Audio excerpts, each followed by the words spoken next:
Skip mom's birthday, Dad texted coldly. No one wants you here anyway.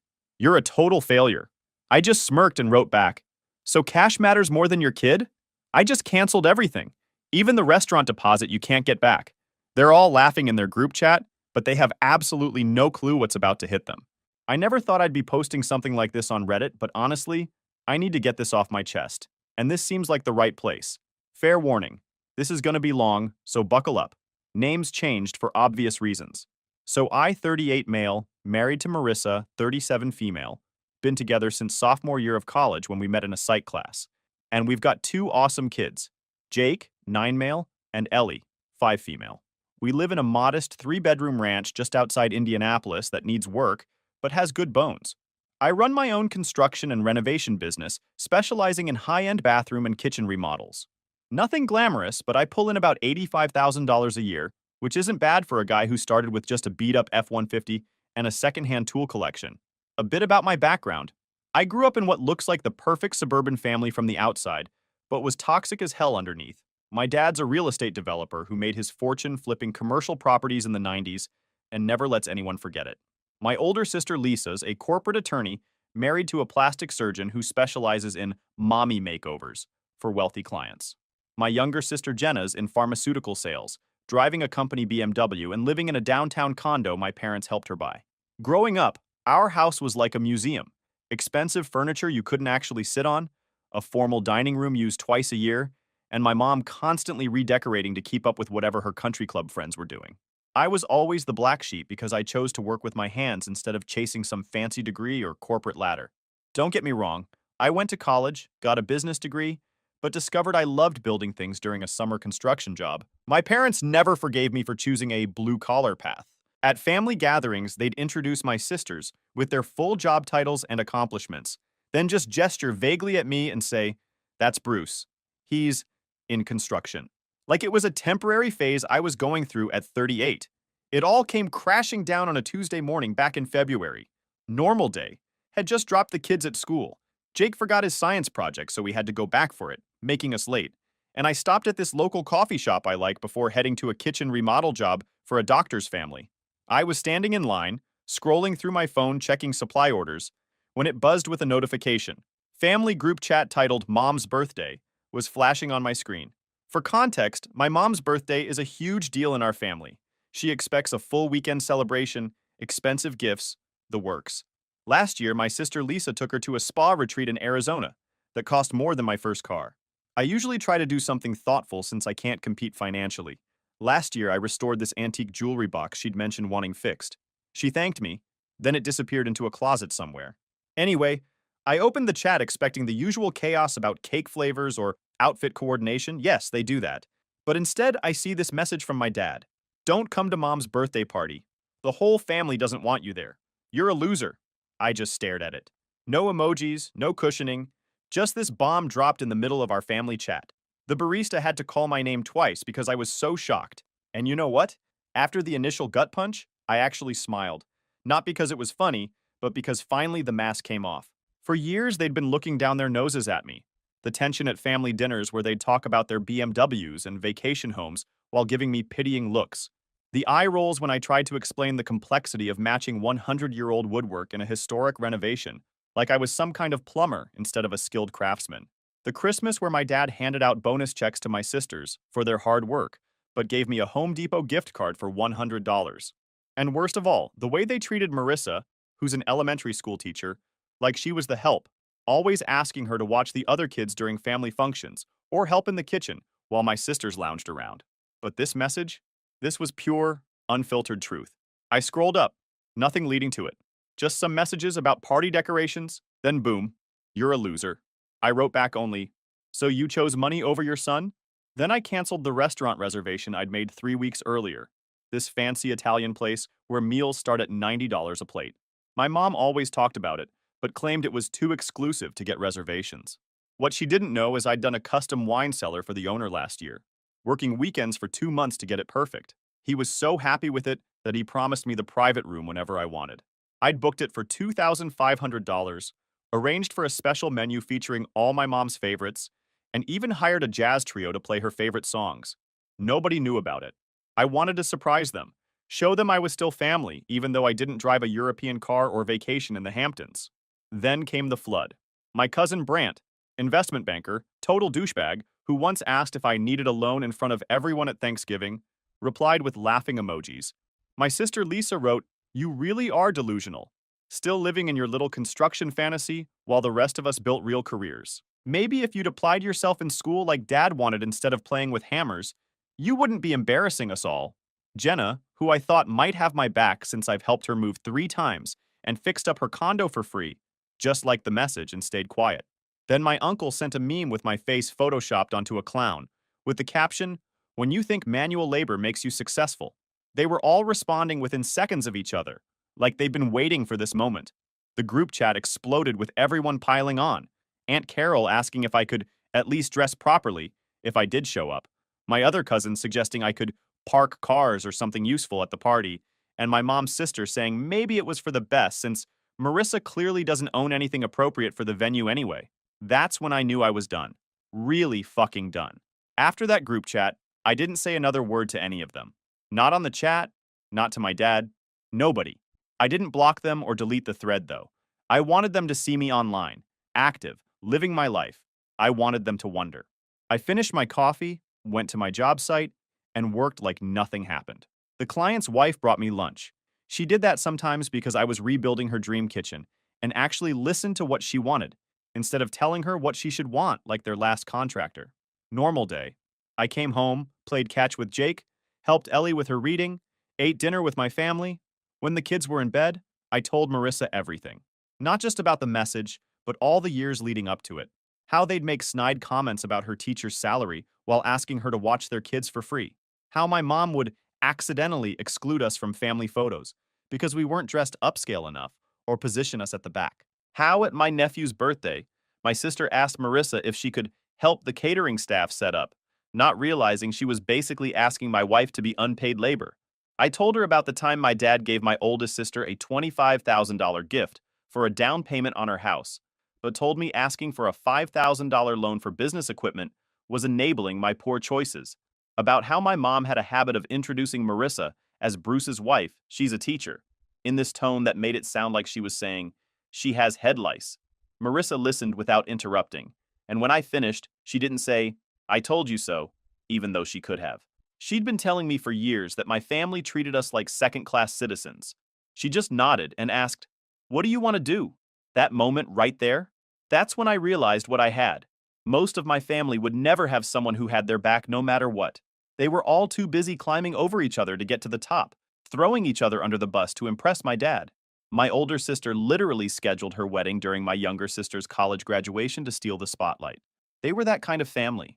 I told Marissa I didn't just want revenge. I wanted to show them that money isn't everything, that they'd thrown away the only person who ever genuinely cared about them rather than what they could provide. "So what's the plan?" she asked. And that's when it started to take shape. First, I contacted my buddy Mason, who runs a digital marketing agency. We played football together in high school, and I'd renovated his basement into a killer home office the previous year at cost because he was between jobs.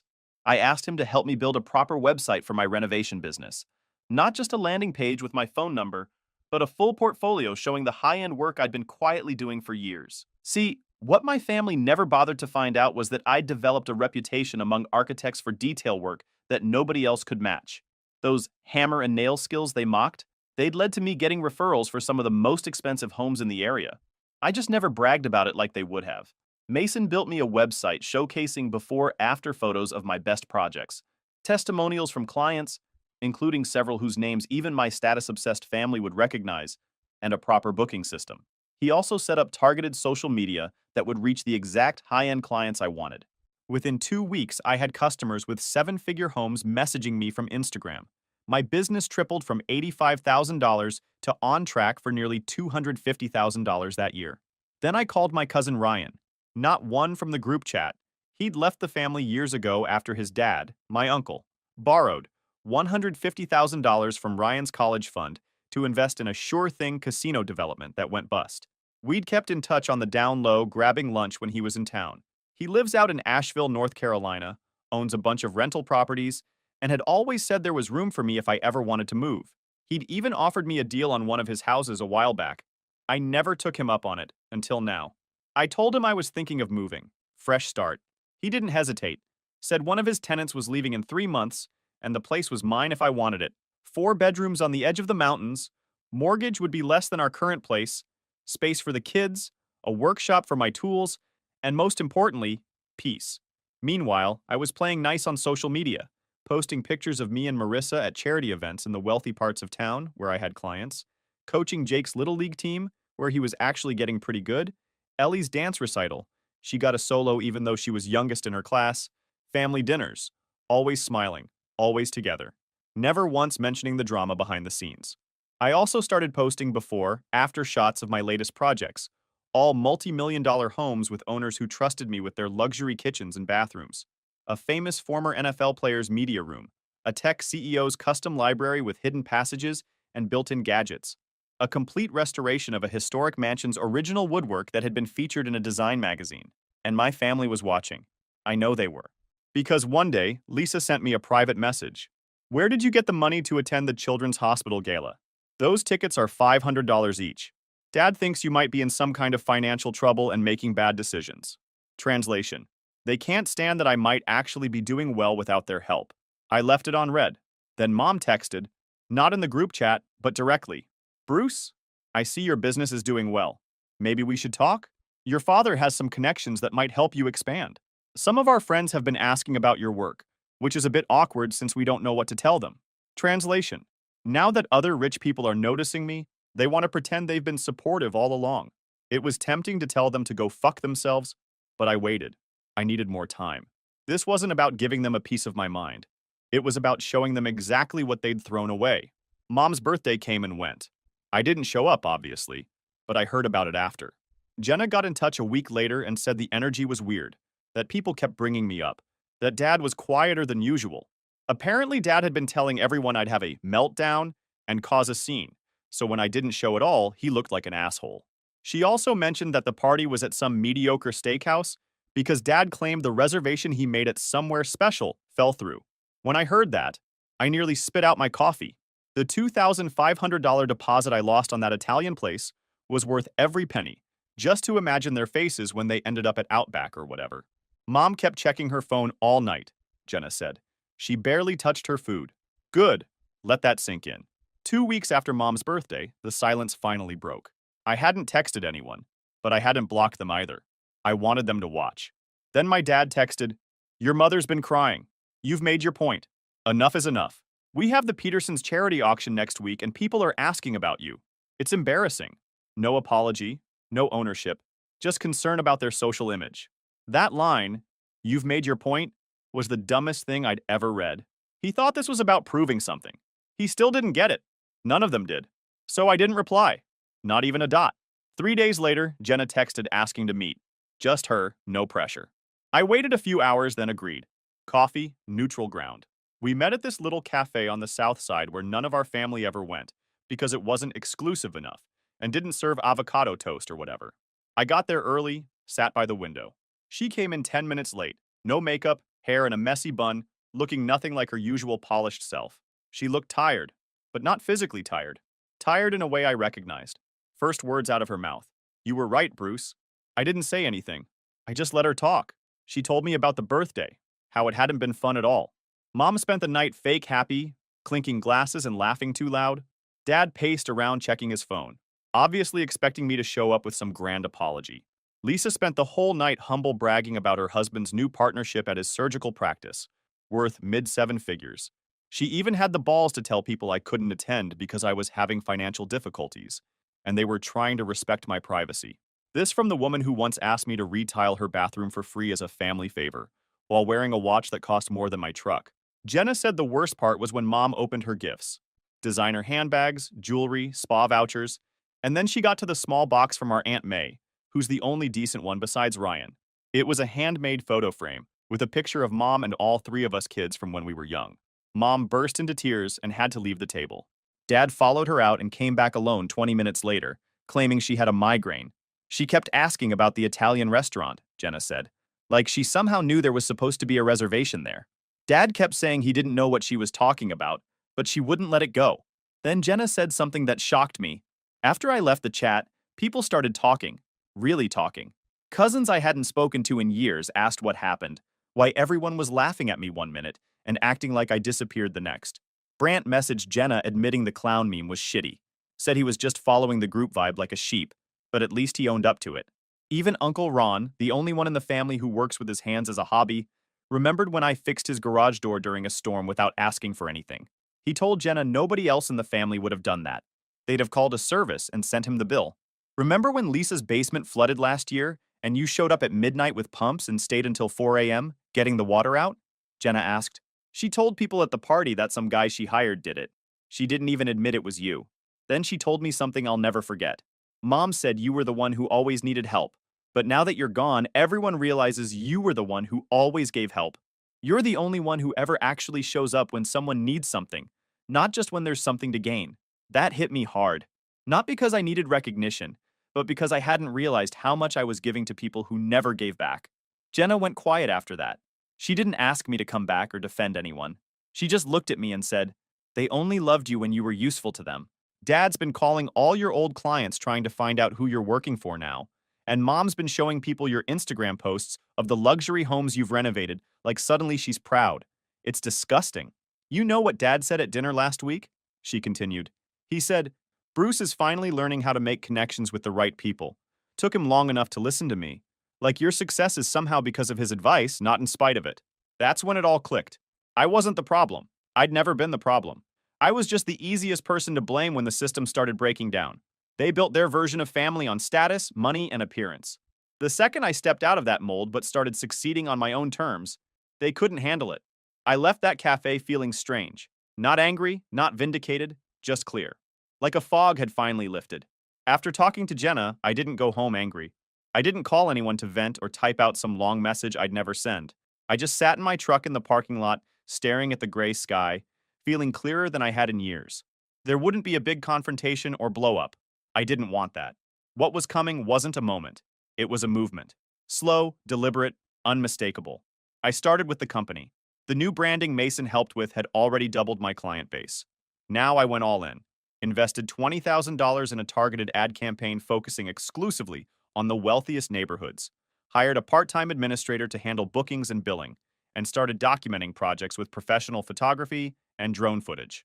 I even hired a videographer to do a mini documentary on a $1.2 million kitchen renovation I did for a local CEO. The video went mini viral in our area, getting shared among the exact crowd my parents desperately wanted to impress. I started getting calls from their friends, people whose homes I'd never been invited to despite growing up in the same circles. One woman, a close friend of my mother's, hired me to redo her master bathroom and couldn't stop talking about how Marion never mentioned how talented you are. I never mentioned my family, but it was all there. The success, the growth, the respect. And people noticed. Cousins who'd ignored my texts for years suddenly started following the business account. Lisa started liking my posts again. Always the ones where you could see expensive homes in the background. Dad even called the business line once, hanging up when my new assistant answered. I ignored it all. Instead, I posted a cryptic photo that seemed normal, unless you were paying attention. A stack of moving boxes with a caption that said, "New chapter loading." No location, no explanation. Just enough. Jenna texted the next morning, "Wait, are you moving?" Mom's freaking out. I didn't answer. What they didn't know was that I'd been making power moves behind the scenes. Remember that client whose kitchen I renovated? He was so impressed that he offered me a partnership opportunity, funding to expand my business into high-end home automation integration. We're talking whole house systems for multi-million-dollar properties. A $500,000 investment for 25% of the new division. I took it. Signed the paperwork on a Thursday. Didn't tell a soul except Marissa. The investor, David, had connections in Asheville, too. Turns out it's becoming a hotspot for wealthy remote workers looking for custom smart homes in beautiful settings. The plan was perfect. Expand the business there.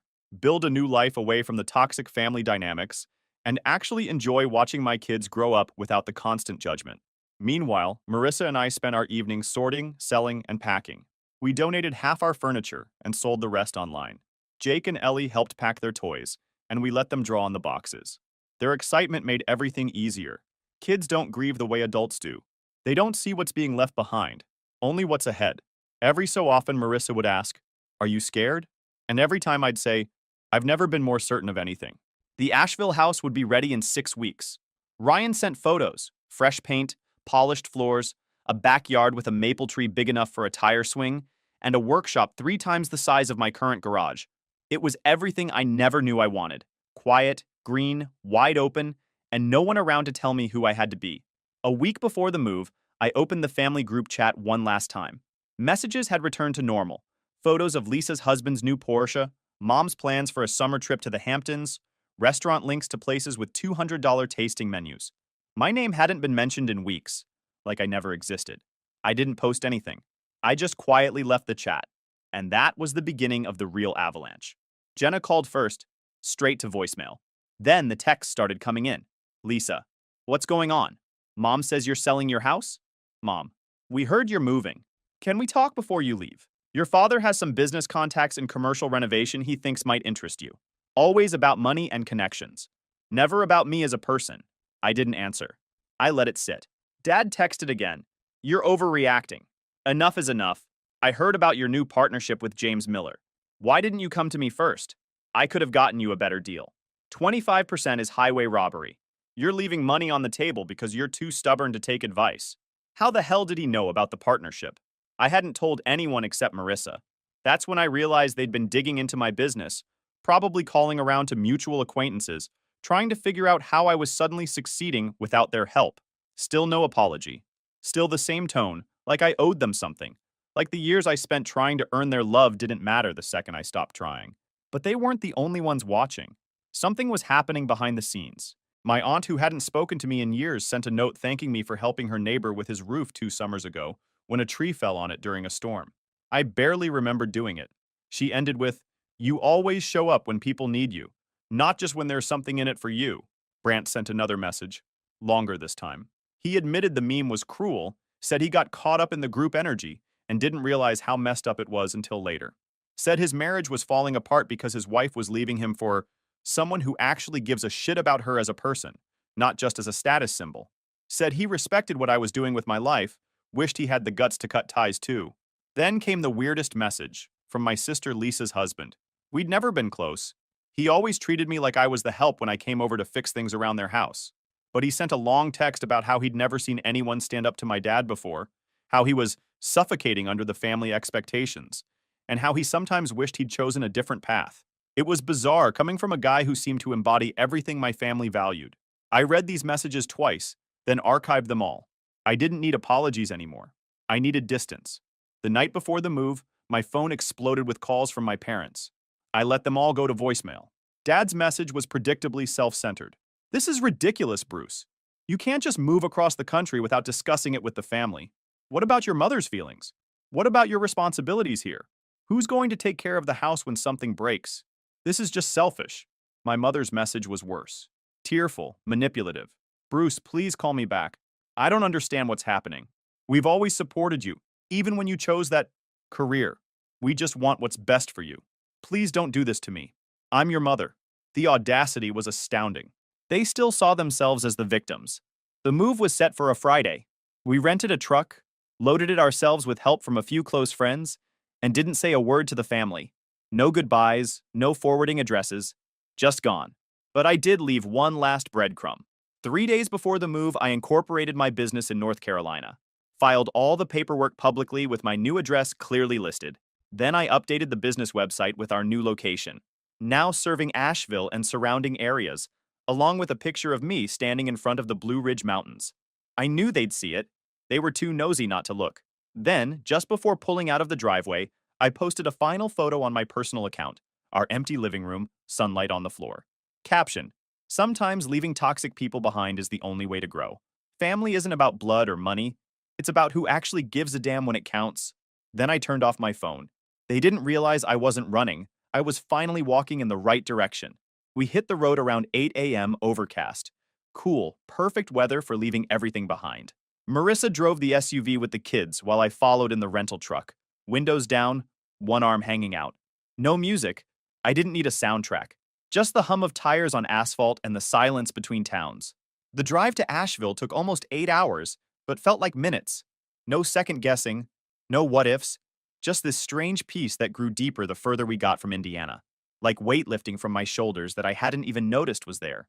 Halfway there, we stopped at a roadside diner. Jake asked if Grandma and Grandpa would visit us in our new house. I told him maybe someday, but not right away. Ellie asked if that made me sad. I had to think about it before answering honestly. No, sweetheart. Sometimes people can love you, but not be good for you. And that's okay. Ryan met us at the new house with a spare set of keys and 2 pizzas. The place was even better in person. Big wraparound porch, real trees that weren't suffocating in the suburbs, and space inside. Space to breathe. Space to build without shadows. The kids ran through every room, claiming spaces and yelling about how Ellie's walls had to be purple like the flowers outside. Marissa leaned against the counter and smiled. She didn't have to say anything. I knew she felt it too. That night, after the kids passed out on sleeping bags and half-built bunk beds, I sat on the porch and turned my phone back on. Messages poured in. I scrolled through them slowly, like turning pages in a book whose ending I already knew. Mom, please don't shut me out. This isn't how families work things out. We're worried about your financial stability. Your father says this business venture is a mistake. Lisa, you're tearing this family apart. Over what? A text? Dad says this partnership is going to fail without his connections. He's just trying to protect you. Even Jenna had cracked. You could have said goodbye. We're your family, Bruce. This isn't you. Mom found your restaurant reservation for her birthday. She's devastated.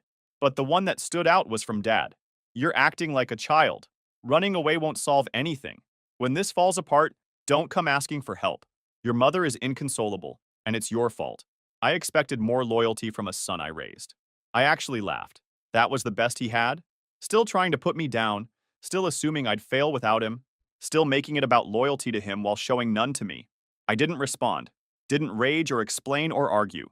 I just deleted every message, deleted the thread, and blocked all their numbers one by one.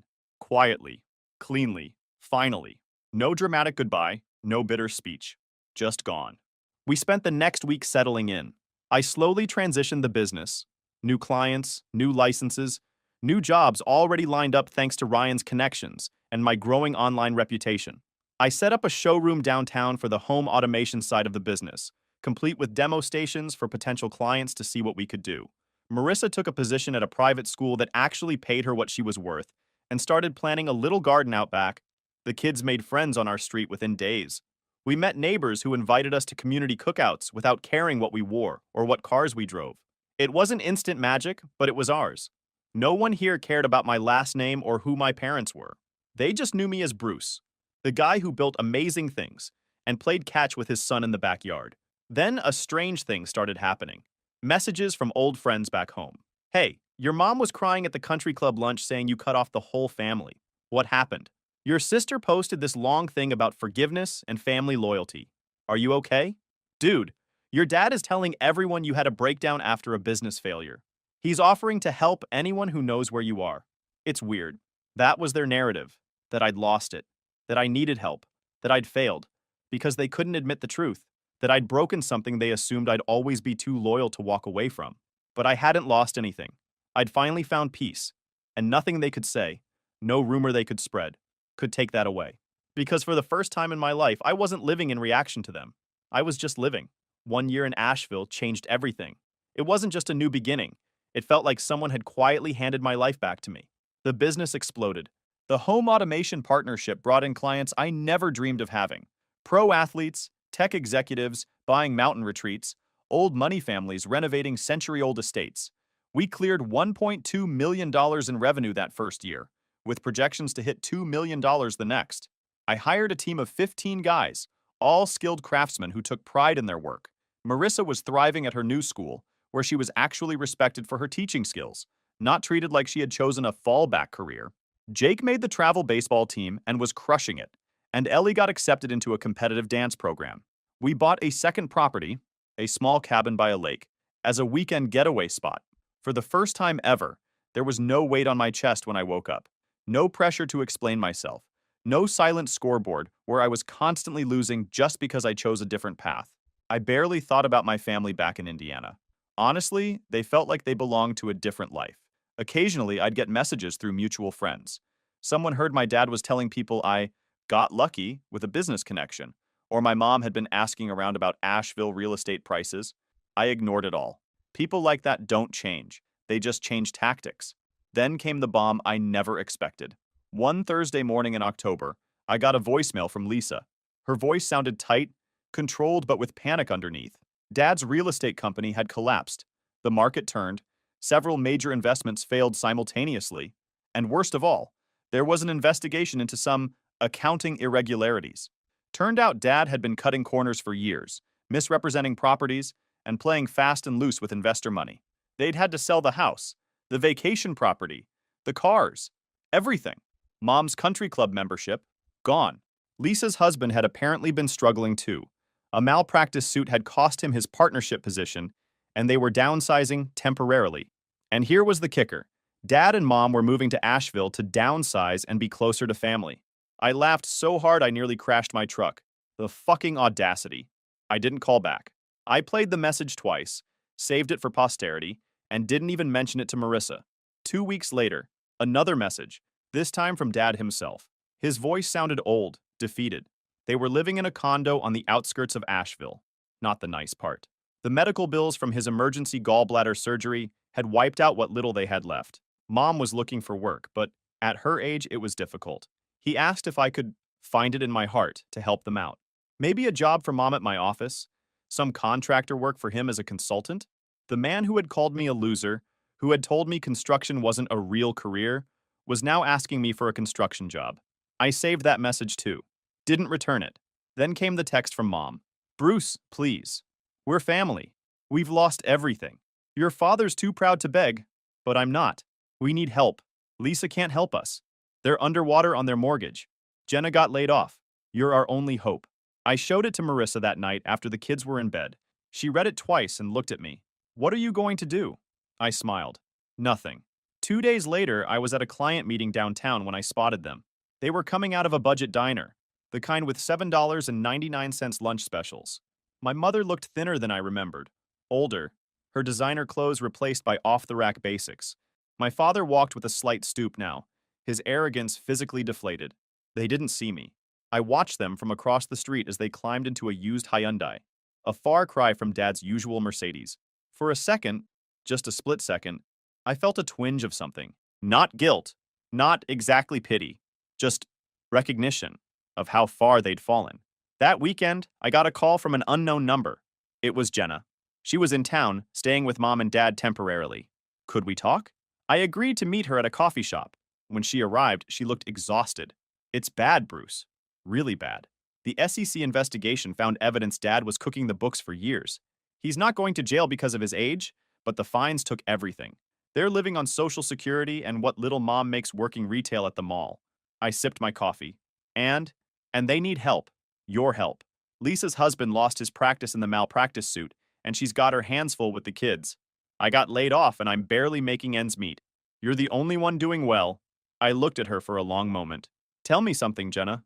When Dad texted me that I was a loser and shouldn't come to Mom's birthday, when all of you laughed and sent memes, where was this family loyalty? She had the decency to look ashamed. We were wrong, so wrong. But Bruce, they're old. They've got nothing. I leaned forward. Do you know what I realized this past year? That all my life, I've been the emergency fund, the handyman, the emotional support, but never the success story, never worthy of respect, until I walked away and built something they couldn't take credit for. So you're just going to leave them with nothing? Out of spite? I smiled. Number not out of spite, out of self-respect. The next day, I sent a text to my mother. There's a small 2-bedroom house for rent on Maple Street. $1,100 per month. The landlord is expecting your call. First month's rent is paid. That's all you get from me. I didn't wait for a response. I blocked her number right after. 2 weeks later, Ryan told me they'd taken the house. It was small, basic, but clean and in a safe neighborhood. Not the luxury they were used to, not even close to what Marissa and I had now, but better than they deserved. I never went to see them. Never called. Never reached out in any way. They'd chosen money and status over me for decades, made me feel worthless because I valued different things. Now they had neither money nor status, and I had both. Plus the one thing they never had. Genuine happiness. Last week I was dropping Jake off at baseball practice when I saw my father sitting on a bench at the edge of the park. He looked old, diminished. He saw me too. Our eyes met across the parking lot. For a moment I thought he might approach, might finally offer the apology I'd once desperately wanted. Instead, he just stared, then looked down at his hands. I walked Jake to the field, gave him a hug, and told him I loved him, that I was proud of him, no matter what. As I walked back to my truck, I passed near enough to the bench to hear if my father spoke. He didn't, just kept staring at his hands, the same hands that had typed that message, that had pushed me away, that had held money as the only measure of a man's worth. I didn't feel angry anymore. I didn't feel vindicated or victorious. I just felt free.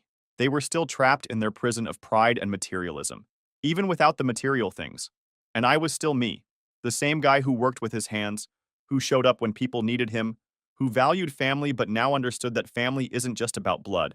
Sometimes when I see them around town, my mom scanning coupons at the grocery store, my dad sitting alone at the public library, I think about how easily they could have had a relationship with their grandchildren, how they could have been part of our lives. All it would have taken was a simple apology, some basic human decency. But they couldn't give that. Even now, broke and humbled, they still can't admit they were wrong. Dad still crosses the street when he sees me coming. Mom still watches my kids from a distance at the playground, never approaching. And that's the revenge I never knew I wanted. Not their suffering, not their begging, but their irrelevance. They chose money over their son, status over family. Now they have neither, and I have everything. Because the best revenge isn't making them pay. It's making them watch you thrive without them.